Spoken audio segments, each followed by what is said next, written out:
and just know that the technology that we've added is actually affecting the playability of the game a great deal. It's something where you pick it up and you feel it automatically, how great and tight and polished it feels, how the new animation technology allows us to do some cool new stuff, introduce higher quality motions and blending in there that you'll definitely see improve. So don't be worried if you see some of the same motions. That's actually a good thing that we've been able to keep those. Absolutely, and you mentioned blending.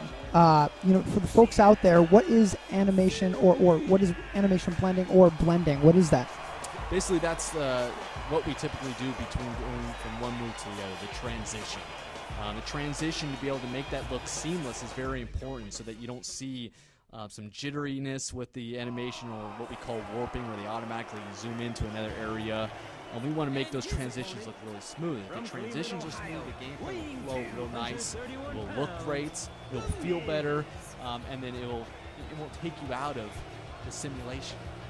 So that's very important to us. So we've spent a lot of time, and we still have ways to go. You might see some errors going on right now that are definitely fixable and will have polished by the final version, but you'll see a much better smoothness going on with the animations this year because of that blending. Cool. So tell us a little bit about some of the visual upgrades that we're seeing. A lot of the people out there, unless they were at E3, some of them are asking and saying, it looks a little bit different, but I still see some resemblances to the SmackDown vs. Raw franchise. What is it about the visuals that are different that makes WWE 12 that much different? It's a lot of things. We've really been able to introduce a lot of new additions to the visual presentation of the game because of our new renderer technology. We talked a little bit already about the depth of field, which is that haziness you see in the background there that recreates the distance between the camera and that points in the background. So what it allows us to do is really focus the attention on the characters in the ring to make them look real sharp. It also adds that realism when you do see that depth of field back there. That's always a nice addition. Also with the character models, we've been able to introduce higher res textures on the models themselves, so we get a lot more detail in the skin. You'll see cool things like freckles or scars or things like that that bring to life that true look of the character and really brings out that detail, which is really important. Also, we've been able to add animating sweat and blood as well in the game. So instead of being just some texture map that gets swapped when you get your head busted open, and we actually have animation flowing down from the head and actually dripping on the character's chest and body. So that's all stuff that's actually dynamically moving in the game. Same with the sweat as well. The sweat's actually dynamically moving on the character's body. So those are some of those small subtle details you might see in there, but they're also those little things that make you kind of get immersed into the experience and see how realistic the game's looking. Also, we've added rope and mat physics as well, so when you see these big moves going on, you see the ring completely move and shake. It feels alive. It adds a lot of kind of fury to those moves, man. They really have a big impact, whereas past games you might have seen them and they might have looked a little soft. This year, the whole ring is reacting to these moves, which really gives them some power, which is nice as well. Those are just a couple things. We really do have a lot of additions with the renderer that we're happy about. But those are some of the most noticeable ones you'll see right away. And just for the folks at home, just because WWE 12 is new and we're like issuing in the new era, we still wanted to keep that same sense of realism in the visuals as well, right? And this kind of allowed us to do that, and that was our approach all along. So yes, while WWE 12 is different, it's still the realistic visual approach is still there, right? Absolutely, yeah. We've done some really cool comparisons where we've actually taken screenshots of the game and compared them to what you see on programming, kind of a similar shot from WWE television.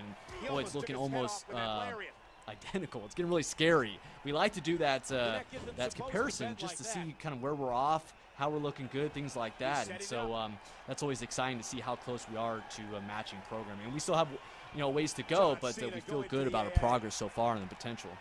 So we just actually saw the wake-up taunt, correct? That's a new feature. Tell us a little about that. Yeah, the wake-up taunt is pretty cool. Basically, what we can do is now you can summon your opponent off the mat when you have a finisher and you can have them kind of stumble right into your clutch to set up that big dramatic finisher moment, which is really cool. So every superstar will have a wake-up taunt ability. It's not what we traditionally call an ability in the game. Actually, we're going to give it to everyone, so there's no worry about that. I know a lot of people have been asking about that. So we definitely will make sure everyone has that. And then, it's great for setting up your finisher because we give you a lot of advantages in the game where basically because you did a wake-up taunt, obviously you don't have to worry about being reversed because you have to lift up your opponent. Also, you don't have to worry about being reversed because we give you advantages such as it's harder to reverse. It's about 50% more difficult to reverse that move. That'll do some damage. Rated R Dynasty 217 says, my question is, for the move interruption, is it just where you get hit and fall, or a legit breakup in the move? Like a Cena from behind. We do a break of the animation so that it looks clean and it blends nicely. So whenever, let's say, for instance, John Cena's doing an attitude adjustment, he has the guy up on his shoulders, and you come up from behind and hit it, he'll actually knock the guy off the top of his shoulders, and they'll both go to kind of a semi-groggy state. So we don't really transition to another move because that adds all these kind of complexities about does the guy have that move in his moveset and so forth, and making sure all those blend nicely. We do a nice little break animation for all those moves. Great. Oh, his body has to be broken right now. Look at the eyes of John Cena. The expression on his face here is very clear. He's in big trouble. We try to... I believe so. We try to make sure that a lot of the moves that you are doing against a standard opponent make sense. But I think we do still have some of those moves in there. I'm not 100% sure, so I'd have to double check for that question. But I believe we still have that. This has been physical. Great. So, obvious difference from before to now, we see health meters. And they're not even really health meters. What is it? Tell us what we're seeing down at the bottom of the screen, and how do you interact with it? What does it do? Yeah, absolutely. The HUD down there is your fill gauge for your finisher, and so we changed it from a momentum gauge, which we had in the past game, that actually grew and shrank depending on how well you did in a match. If you had moves done on you, you lost some momentum. If you did moves, you gained some. What we found was that wasn't very competitive because if someone's on a hot streak, they can basically force you to lose majority of your progress towards a finisher. Now you never lose the progress that you had in there, and you can continue to store it up so that you can save your finisher. Sorry, I have Miz, and he's crawling to his ropes there. He's trying to get a rope break, reach for the ropes, got it. He's still going. So I see when you go to run, the adrenaline pops up, and tell us a little about adrenaline and what the adrenaline meter indicates. Yeah, absolutely. And a couple of things I want to mention on the momentum fill gauge is that we also added the ability to store multiple finishers in there, which isn't an ability. Everyone can do it, so you can store more than one finisher.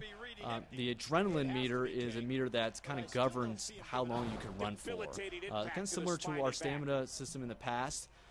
Basically, as you're holding the run button down, your adrenaline meter will drain, and once you reach at the end there, you won't be able to run anymore. We don't do anything like make you fall down or anything that was kind of annoying in the past systems.